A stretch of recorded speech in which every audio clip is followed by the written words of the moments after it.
الحمد للہ رب العالمین والصلاة والسلام علی سید الانبیاء والمرسلین اما بعد فاعوذ باللہ من الشیطان الرجیم بسم اللہ الرحمن الرحیم قال اللہ تبارک و تعالی فی القرآن المجید والفرقان الحمید فمنہم شقی وسعید صدق اللہ مولانا العظیم۔ اللہ رب العزت نے قرآن مجید برہان رشید میں ارشاد فرمایا، سورہ ہود آیا نمبر 105 ہے، فَمِنْهُمْ شَقِيٌّ وَسَعِيدٌ، کہ جو لوگ ہیں ان میں سے کچھ بدبخت ہوں گے اور کچھ خوش نصیب ہوں گے، سعادت مند ہوں گے۔ اس بات کو مزید تفصیل سے اگلی آیات میں اللہ رب العزت نے بیان فرمایا۔ آیا نمبر 106 ہے، ارشاد فرمایا فَأَمَّا الَّذِينَ شَقُوا، بہرحال وہ لوگ کہ جو قیامت کے دن بدبخت ہوں گے، فَفِي النَّارِ، انہوں نے جہنم میں رہنا ہے، لَهُمْ فِيهَا زَفِيرٌ وَشَهِيقٌ، اور جہنم میں سادہ انداز میں نہیں رہیں گے بلکہ جہنم کے اندر وہ گدھے کی طرح چلائیں گے۔ جس طرح ایک گدھا چلاتا ہے، اسی طریقے سے، اسی انداز سے بروز قیامت جب کچھ لوگ جہنم میں ڈالے جائیں گے تو وہ اسی طرح آوازیں نکالیں گے جس طرح گدھا آواز نکالتا ہے۔ لیکن اسی دن میں ایسے بھی لوگ ہوں گے کہ جو اللہ کو راضی کر کے دنیا سے گئے ہوں گے، وہ سعادت مند شمار ہوں گے۔ اور سعادت مندوں کے بارے میں اللہ رب العزت نے سورہ ہود 108 نمبر آیا میں ارشاد فرمایا وَأَمَّا الَّذِينَ سُعِدُوا، بہرحال وہ لوگ کہ جو خوش نصیب ہوں گے، سعادت مند ہوں گے، فَفِي الْجَنَّةِ، وہ جنت میں ہوں گے، اور خالدین فیہا، جنت میں ہمیشہ ہمیشہ رہیں گے۔ تو بنیادی طور پر ذرا غور و فکر کیا جائے تو قیامت کے دن دو ہی گروہ ہوں گے، دو ہی گروہ ہوں گے۔ ایک وہ لوگ ہوں گے کہ جن کی پکڑ ہو جائے گی اور ان کو جہنم میں ڈال دیا جائے گا، یہ بدبخت ہوں گے، اور دوسرے وہ لوگ ہوں گے کہ جن کی بخشش کر کے ان کو جنت میں داخل کر دیا جائے گا، یہ لوگ خوش نصیب ہوں گے۔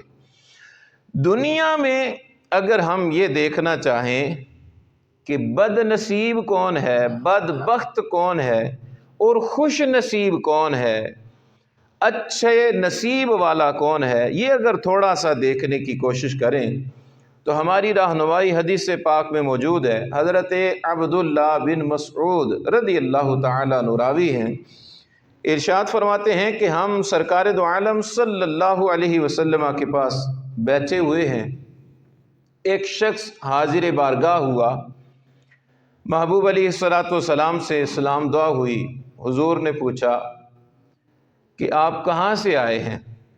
وہ کہنے لگا کہ حضور میں بڑی دور سے آیا ہوں۔ پوچھا گیا کتنی دور سے؟ عرض کرنے لگا یا رسول اللہ صلی اللہ علیہ وسلم، یہاں سے 9 دن کی مسافت ہے، یہاں سے 9 دن کی مسافت ہے۔ یہ کوئی گاڑیوں کا، ٹرینز کا اور کوئی ہوائی جہازوں کا دور نہیں ہے، وہ سادہ دور، پیدل، گھوڑے پر، اونٹ پر سفر کیا جاتا ہے۔ شخص کون ہے؟ اور دوسری بات یہ کہ بد نصیب کون ہے؟ میرے ذہن میں بات چل رہی ہے کہ خوش نصیب کون ہے، اور دنیا میں ہی کیسے پتہ لگے گا کہ بد نصیب کون ہے؟ اب جب یہ سوال حضور نے سنا تو پوچھا کہ بندے تیرا نام کیا ہے؟ کہنے لگا کہ مجھے زید گھوڑے والا کہتے ہیں، مجھے زید گھوڑے والا کہتے ہیں۔ مثال لے لیجیے، ہم کہیں زید جہلم والا، زید فلانی چیز والا، وہ مشہور تھا گھوڑوں کے حوالے سے، تو اس کو کہتے تھے زید گھوڑے والا۔ محبوب علیہ الصلوۃ والسلام نے ارشاد فرمایا بندے تو زید گھوڑے والا نہیں بلکہ تو زید خیر والا ہے، تو زید خیر والا ہے، تو زید ہے پر بھلائی والا، زید ہے اور کون سا؟ بھلائی والا۔ پھر محبوب علیہ الصلوۃ والسلام اس کو جواب دینے کی طرف آئے، ارشاد فرمایا کہ یہ بتا کہ جب تو صبح کرتا ہے اس وقت تیرے دل و دماغ کے اندر کیا ہوتا ہے، کیا سوچ چل رہی ہوتی ہے؟ وہ شخص عرض کرتا ہے، یا رسول اللہ صلی اللہ علیہ وسلم، جس وقت بھی صبح کرتا ہوں میرے دل میں 3 چیزیں ہوتی ہیں، میرے دل میں 3 چیزیں چل رہی ہوتی ہیں۔ حضور نے پوچھا کون سی؟ عرض کرنے لگا، پہلی، میرے دل میں نیکی اور نیک لوگوں کی محبت ہوتی ہے۔ جب صبح کرتا ہوں تو میں اپنے دل میں نیکی کی محبت محسوس کرتا ہوں اور نیک لوگوں کی محبت اپنے دل میں محسوس کرتا ہوں۔ حضور نے پوچھا دوسری چیز کون سی ہے؟ عرض کیا، یا رسول اللہ صلی اللہ علیہ وسلم، جب صبح کرتا ہوں تو دوسری چیز جو میرے دل میں ہوتی ہے وہ یہ کہ کاش میں زیادہ سے زیادہ نیکیاں کرنے میں کامیاب ہو جاؤں، کاش میں زیادہ سے زیادہ نیکیاں کرنے میں کامیاب ہو جاؤں۔ حضور نے پوچھا تیسری چیز تیرے دل میں کیا چل رہی ہوتی ہے؟ عرض کیا، یا رسول اللہ تیسرا یہ ہوتا ہے کہ اگر کوئی نیکی کرنے سے رہ جاؤں، اگر کوئی نیکی کرنے سے رہ جاؤں، کون سی نیکی میں نے ذہن بنایا میں نے یہ نیکی کرنی ہے، وہ نیکی کرنے سے میں اگر رہ جاؤں تو میں دل میں دکھ محسوس کرتا ہوں کہ ہائے مجھ سے آج یہ نیکی رہ گئی ہے، میں یہ نیکی نہیں کر پایا۔ محبوب علیہ الصلوۃ والسلام نے ارشاد فرمایا، میرے صحابہ سن لو، جو شخص بھی دنیا میں رہتے ہوئے یہ 3 چیزیں اپنے دل میں محسوس کرے، 3 چیزیں اپنے دل میں محسوس کرے کہ جب وہ صبح کرے اس کے دل میں نیکی اور نیک لوگوں کی محبت ہو، اس کے دل میں نیکی کرنے کا جذبہ موجود ہو اور اس کے دل میں نیکی چھوٹ جانے پر دکھ ہو، فرمایا دنیا میں سب سے بڑا خوش نصیب یہی ہوگا، دنیا میں سب سے بڑا خوش نصیب یہی ہوگا۔ کتنی خوبصورت بات ہے، اگر تھوڑا سا غور و فکر کریں تو اس کے اندر ہمارے لیے بہت کچھ سیکھنے کا سبق موجود ہے۔ پہلی بات کیا ہے؟ نیکی اور نیک لوگوں کی محبت ہو، نیکی اور نیک لوگوں کی محبت ہو۔ تو گویا ایک سبق دیا کہ نیکی پھر کوئی چھوٹی نہیں ہے، نیکی کوئی بھی ہو وہ چھوٹی نہیں ہوتی۔ ہم نہیں جانتے کہ میری چھوٹی سی نیکی وہ مجھے بخشوا دے گی یا میری کوئی بڑی نیکی مجھے بخشوائے گی، یا کوئی بڑی نیکی۔ صحابہ میں دیکھیے نا کہ صحابہ کرام کیا انداز تھا۔ ایک صحابی رسول وہ بیٹھے ہیں اور کیا کر رہے ہیں، ایک تنکا لیا اور زمین پر ایسے کوریدنا شروع کیا۔ کسی نے پوچھا کیا کر رہے ہیں؟